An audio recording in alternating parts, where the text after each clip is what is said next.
Hey guys, welcome to Life Knowledge. You can go ahead and like and subscribe below. Thanks for following and thanks for watching today's video. And today's video is about I am what I need.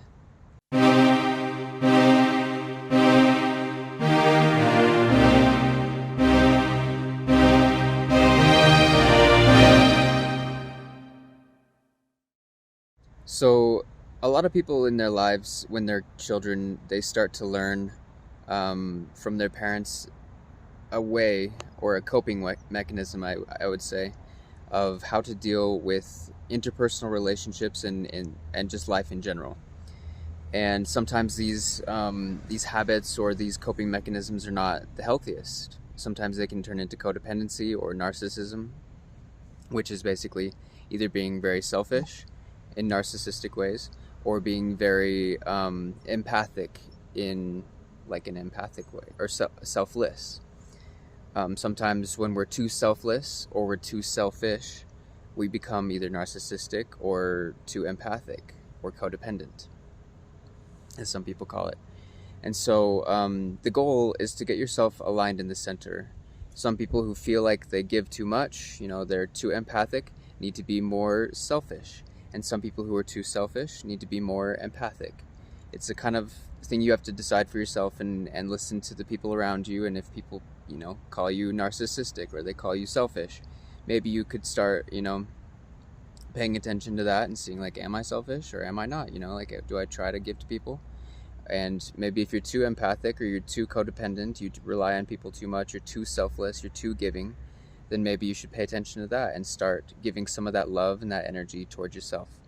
And that's what we're going to be talking about today is giving that love to yourself, that energy that you've been giving to other people, back to yourself. The way to do that, in my mind, this is kind of a process or a technique that I do in my mind because I'm very empathic. Like I give and I give and I give to people, and I used to, I guess. And nowadays I'm trying to be more selfless, more aligned with myself and holding my frame of who I am. And so one trick that I do is I close my eyes and I imagine all these strings attached to me that everyone is, pulling from me, from my time, from my attention, from Netflix, from TV, from, all the things I have to get done today, going to the bank, taking care of money, taking care of bills, taking care of life in general. And I imagine all these strings and I say to myself, for 5 minutes, I'm just going to cut all of these strings.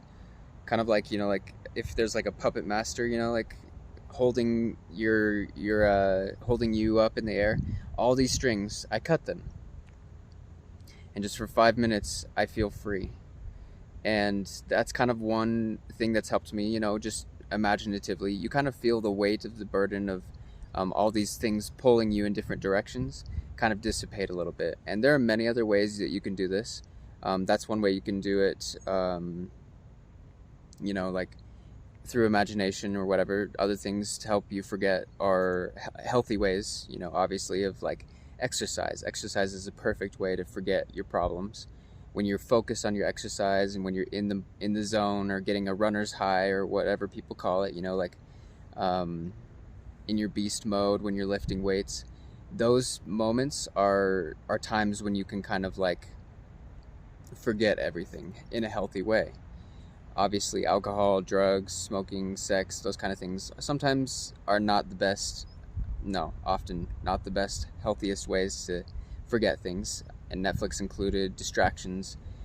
I can do a different video if you guys would like. Comment below, and I can give you guys some more suggestions on other ways to healthily cope with the stresses of life and things like that, and kind of letting go of those helping you get distracted, I guess, in a healthy way. Thank you guys for watching, and like and subscribe below.